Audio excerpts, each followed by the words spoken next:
Alright, Titan builds. Let's do this. So, as opposed to like the Warlock and the Hunter builds, where most of them are pretty strong examples, these Titan builds are going to be better as concepts, um, just because I've focused a lot less on Titan builds this season. Warlocks are definitely where you should be at. Titans are still very aggressive, so they do have some kind of place in the meta. So starting off, I've got two different prismatics, and they're going to be the exact same subclass, except one of them is for shotguns, and one of them is just not for shotguns. So, first of all, subclass. If you're just doing an ad clear prismatic, you always want to take Twilight Arsenal so that your facetive purpose gives you overshield. It's going to be always the best option on ad clear for any prismatic build ever. If you're doing damage, do whatever. Ad clear is always void. Protection is always required on prismatic. Courage helps you do better damage, and then Facet of Ruin is going to be good if you want to use Consecration, or if you're a big fan of running the Glacier Grenades. I know a lot of Prismatic Titans run Glacier Grenades, so it's going to help both. And then Balance is here because Balance is going to help with the spam build since I'm using Hoyle. You don't have to use Hoyle. You could use, instead of using pure Hoyle, you could use any class item. You could use a class item with Assassins to go invis. This is more of a concept. So this is just generic Prismatic Titan with Hoyle.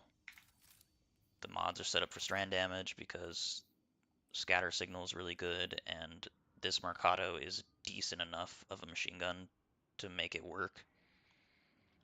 And then I just threw in Buried just to proc Devour. So I don't like to use Buried for ad clear. I just proc Devour and then either start shooting the machine gun or start going for the Hoyle spam. Like I said, you could use any class item instead of Hoyle, and really any grenade instead of Shackle. So you could also, if you wanted to, because Knockout kind of sucks, you could just switch it for like Diamond Lance or something else. But this is what I got. It's not the best, it just exists. This is the exact same thing, except no backup plans with Lord of Wolves. Um, so basically the way that no backup plans works is you have to have a Void Super to make it easy to proc, because Void Super equipped means shotgun kills gives overshield. So if you miss this part, you're gonna need to find a way to make your own fucking overshield, which is why you only want to really use this easily on Void. So Void Super, make shotgun kill, give overshield. Overshield, make shotgun more damage. Lord of Wolves best shotgun. You could get away with running Fourth Horseman if you wanted to. It's way less ammo efficient. I wouldn't recommend it with no backup plans for like an ad clear style build, since this is still kind of an ad clear build. Armor mods, kind of just split between Lord of Wolves and the strand weapons. Solar Titan, this is just kind of the same concept as all the other Titan builds. It's just some kind of melee build, except this flavor is Throwing Hammer. So you've got, Healing Grenade for like, your backup. You got Throwing Hammer with your standard fragments. And I just threw on Lord of Wolves just because if you're in melee range, one of the best weapons to be in melee range with is going to be Lord of Wolves.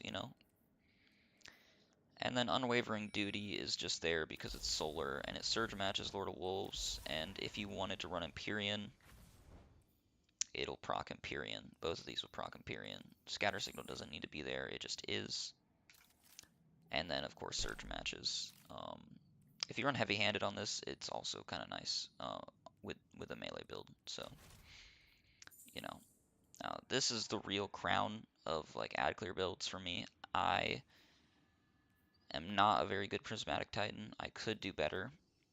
My builds really do hold me back, but I like to throw away the aggression of Prismatic and go for the safety of Void. So if you go pure Void, Doesn't matter what super you're running. I use Twilight just to kill like really dangerous things. For example, Titan is the class I use most in contest, right?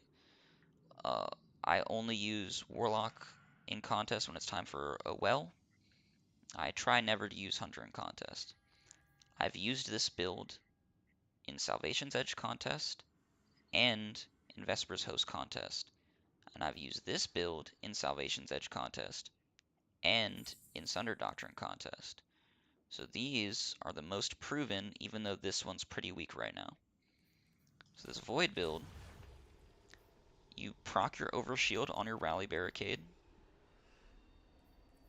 which is, um, you know, better than Towering because it's a shorter cooldown. Shield Throw gives you an Overshield. Vortex Grenade is just the highest damage Void Grenade, but you don't really need Vortex. Bastion and Offensive Bulwark are going to be the way that you make this build work. Controlled is there, but I I don't think there's enough. I don't want to sacrifice any of my other shit for controlled. So persistence is a must. Starvation is a must for the Devour, so I don't have to run Buried Bloodline. Vigilance is very safe.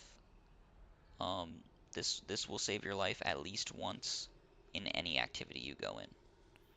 This procs way more often than people think. And then instability is going to be the way that I get volatile easily, um, which, you know, because the Tablet of Ruin is very good for volatile. Fuck artifacts. Artifacts have nothing to do with my builds. My builds are good without them. Scatter is just there to be there. Lord of Wolves is going to be your best option for no backup plans, especially with how ammo efficient is. Commemoration, I don't need to run Unrelenting because I have Devour. So killing Tally is definitely the way to go. And then this is still set up for Lord of Wolves damage because of course your exotic is focused on Lord of Wolves. So this build will definitely keep you safe. Now these two builds are the exact same build except they've got a different exotic. So even if you don't want to set this up to be Lord of Wolves damage, like if you don't want to do short range damage, if you want to do Queen Breakers or rockets or something like that, it doesn't matter. Because all three of the weapons in this build do not mean anything. All the ad clear is insurmountable. So if you throw on your striker and you build it for DPS, which this is a DPS striker build, T-Crash, Storm's Keep, Knockout. Storm's Keep and Edge of Fate is only gonna you're only gonna get one rally barricade per team. You're not gonna be able to stack 6 of them and get 6 times the bolt charge. You're only gonna be able to do one bolt charge barricade per team. So this is still a viable build to have one person on. You know, T-Crash, as long as the T-Crash is usable in that encounter. Storm's Keep, Knockout is the primary thing that you want on this build. Even though you need Storm's Keep, Rally, and T-Crash to make the damage good, you'll not be able to survive the damage without Knockout. So these are just focused on survivability and DPS with, you know, the Bolt Charge and the Onyx Traces. But Insurmountable is going to fully restore a melee charge when you get a melee kill with your melee. Thunderclap, you can even charge it to do more damage. Fuck these other two. Thunderclap is the way to go. So because we don't need any of these weapons, technically, you could run whatever the fuck you want. You could be the tractor guy on this build. You genuinely could. You could throw more ad clear on this, even though this is really good ad clear. Unrelenting. I lied. I also use this build in all of the Rite of the Nine contest. I use this build in all of them, and I use this build in some of them. So actually, I've got 3 contest proven builds. Unrelenting with the Skull Fort is going to make you never be able to die. You already are basically impossible to kill with Skull Fort. You'll never die with this one, which is nice that the Skull Fort does so much healing because you could drop this for fucking Rocket Launcher or Queen Breakers. And all I do, armor mods are obviously Lord of Wolves because this is set up to be Lord of Wolves damage right now. All I do during damage is just switch the exotic to Cures. Now, if it's really that deep and they put not swap on the contest, the Curus actually doesn't even fucking matter because you're only going to be on this in contest for the Storm's Keep. So what you really could do is you could just run this build with the Skull Fort straight through DPS the way it is. Just match your surges to whatever weapon you're using. Even the tractor, you could be tractor bitch. Amazing build. This build, I lied again. This build I also used in contest. I use this in Vespers contest. The exact way it's set up now, I haven't even changed it since Vespers came out, which even though I always try to change my builds with every new season, I genuinely try to make this build better. And it doesn't matter because you're only here for the super. This is just the generic fucking prismatic build that I have on the other two prismatic builds. None of this is useful. Even if this was useful, doesn't matter. You're here for the super, you're here for the synthos, you're here for the tractor, and then just because I'm proccing tractor before I'm popping my super, I surge matched it with this stupid fucking grenade launcher. Which, to be fair, has attrition orbs, which is really cool during DPS because if you don't have armor charge, you'll pick up an orb and the orbs will heal you. And of course, on stasis, orbs give you frost armor, which is kind of cool. But regardless, you don't actually need this. I just did it so I can surge match. And then this is just there because, you know, it can be. Doesn't need to be there because you do technically have consecration. Consecration is going to be really good against only red bars and Edge of Fate, though. You're not going to be able to use it against like tough champions like you were in the past.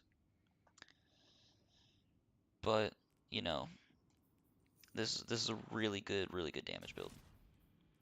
And then this build is very strong right now. This like Strand style of builds has been always strong since it came out. Like when Crota came out using the melee and the grapple melee with Banner of War. But now we're gonna do a slight twist. We're gonna throw Into the Fray on it, which is gonna be pretty cool for melee regen. We've got these fragments on it to just kind of make the subclass a little bit, give it a little bit more of a foundation. And then you've got two choices. You've got Stronghold or you've got Worm God. If you care about swords a little bit more, you're going to want to do Stronghold. If you care about melees a little bit more, you're going to want to do Worm God. So regardless of which one you pick, the weapons are going to be the same. Navigator, preferably with the Catalyst. The Catalyst makes you spawn grapple points. So you can spam grapple melee, which is how people fucking one phase shit on speedruns and all that kind of good stuff. So Nav, if you have the Catalyst, is a must-have. If you don't have Nav or the Catalyst, just run anything, right? Who cares? You could even put your 1-2 punch shotgun in this slot. People run their 1-2 punch shotgun in this slot because of Nav. I chose to use Found Verdict just because I don't really have a better 1-2 punch shotgun in this slot. You could use anything though. I just recommend to pick an archetype that has a high like inventory size so you can have more reserves. And then Bequest, even though you could get away with anything other than Bequest, you want a sword that has surrounded on it, just in case, you know? I mean, this build is kind of centered around being close to enemies. So you want a sword with enhanced surrounded. Enhanced surrounded is so much better than regular surrounded. It's definitely worth spending the materials on it.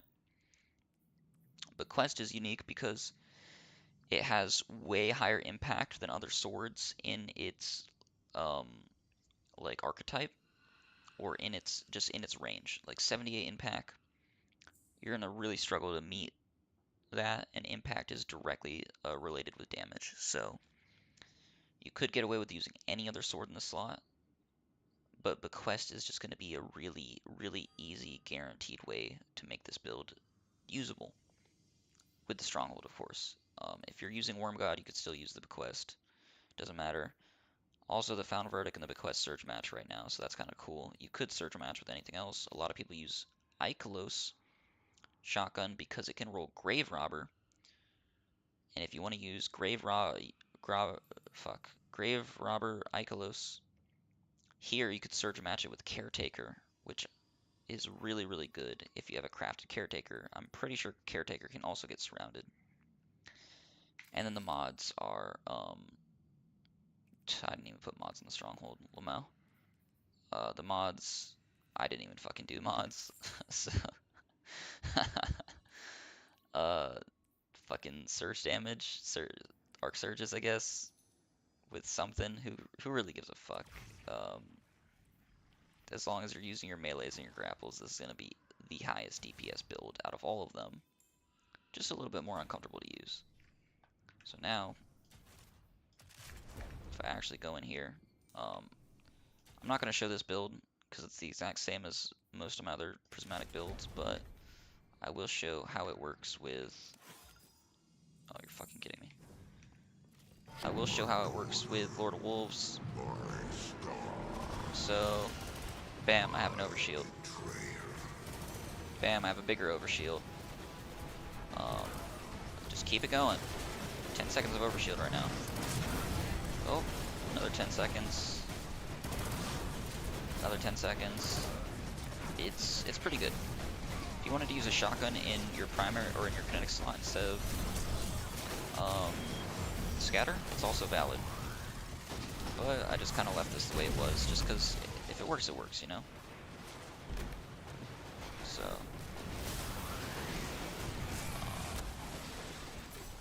That's basically both of these builds play the same, except one has Devour and one has Overshields.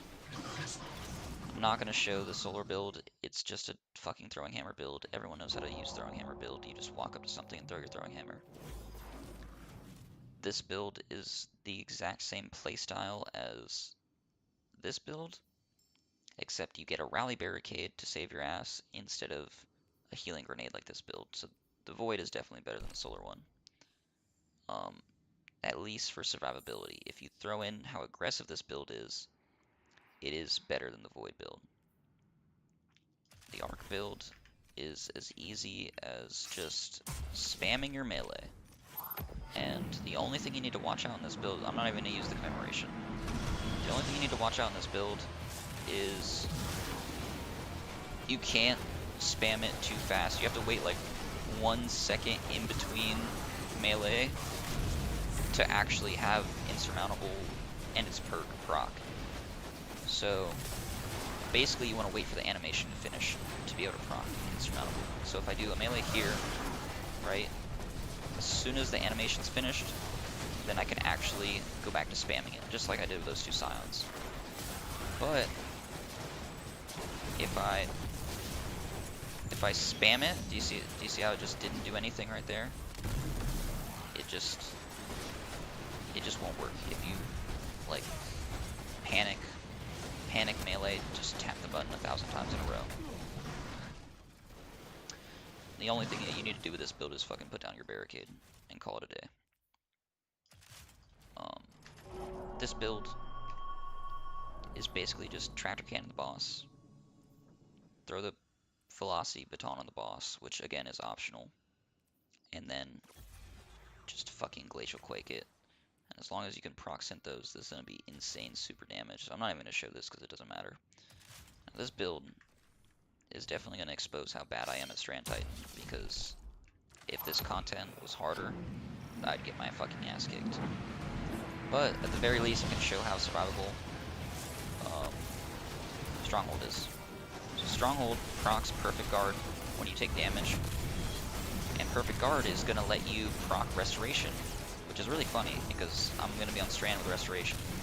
So right now I have Perfect Guard ready to go. It doesn't matter how many stacks you have, and when I do damage, now I have Restoration. It's very dangerous to do that in the middle of the crowd because now I've just dropped my Sword Guard to do that, which is stupid.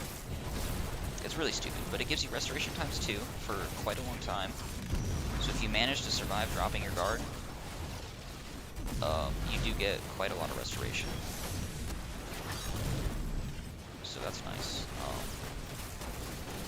And then of course, if I spam melee kills, I'm going to proc my Banner of War, which is going to let me get health regen, kind of similar to Restoration, except this one is going to be more useful for my teammates. Banner of War is going to buff your teammates and give them a little bit of utility out of your build, which is why this build is so good for team play, because if you run, for instance, triple Strand Titan, you're gonna have a great time. It's gonna be really fun. Now, of course, this is the Stronghold variant and not the Worm God variant, so if I had Worm Gods, I'd be able to proc the Worm God perk, which just gives me bonus melee damage. The same way that Verities gives you bonus grenade damage, it's just on a little timer. And of course, melee kills proc Banner of War. And Worm God buffs your melee damage, as well as Banner of War, and 1-2 punch, which is why you want 1-2 punch. And of course you got grapple melee as well. So grapple melee is really cool. When you use your grapple melee on stuff, or when you use your regular melee on stuff, as long as your tangle cooldown isn't in progress, you will be able to make a tangle. It's gonna be cool for this build, because if I do tangle stuff, now I have Woven Mail. So you can get Woven Mail, you can get your sword block, you can get Banner of War, you can get Restoration, and also Stronghold just gives you intrinsic resist when you hold it up. So this build will never fall. That's why a lot of people use it in Grandmasters on Arc, so that they can proc full charge on this, and it's kind of the same as Strand, except a little bit less safe, but as long as you get the Stronghold, you'll be good. So like technically you could switch the Stronghold over to Arc and have the same style of build.